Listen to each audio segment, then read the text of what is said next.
A mix-up fairy tale? Once upon the present time in a land not so far away, there lives a king and a queen, Queen Anne and King Nicholas. They live in a castle in the center of the kingdom happily. But the kingdom was not always so happy. I will tell you their story. Oh, by the way, I am the queen's sister. Before time as it is known now, there was a king and queen. When their rule was done, they made their daughter and another nearby king's son king and queen. Then towns and cities expanded, and two kingdoms combined. None of them wanted to give up their rule, so they promised each other that one of their children would be crowned the new king and queen. My story is about the children's generation. So, our kingdom was very peaceful until the evil sorcerer came. All the king's horses and all the king's men were summoned to battle sorcerer Harperville.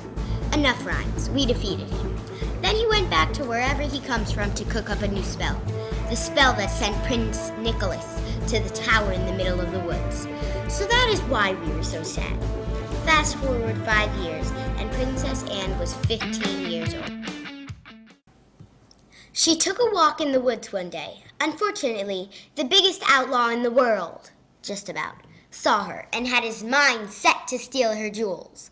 But with a hey-ya and a karate chop from my sister, the bandit hobbled back to town with a black eye. So, she continued her walk as if nothing had happened. She walked far past where she had ever walked before, a little overconfident from the bandit attack.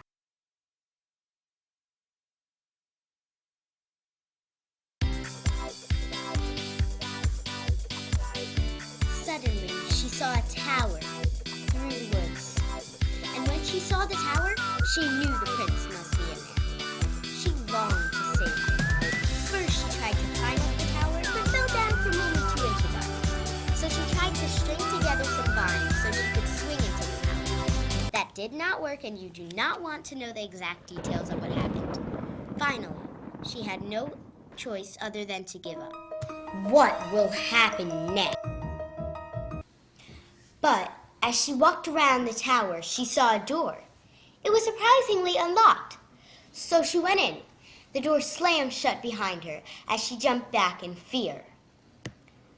She walked around many hallways and alleys and up many stairways, for she knew the prince was at the top. Finally, she came to a locked door. She also found a clue that showed her exactly where the key was. She unlocked the door, and it opened with a creak. She saw the prince sleeping. It was her moment to shine. Quietly, she tiptoed towards the bed and kissed him awake. Since it was tradition for her to marry him, she tried to look as good as possible. But either way, the prince could not resist her, and they got married and lived happily ever after. The end.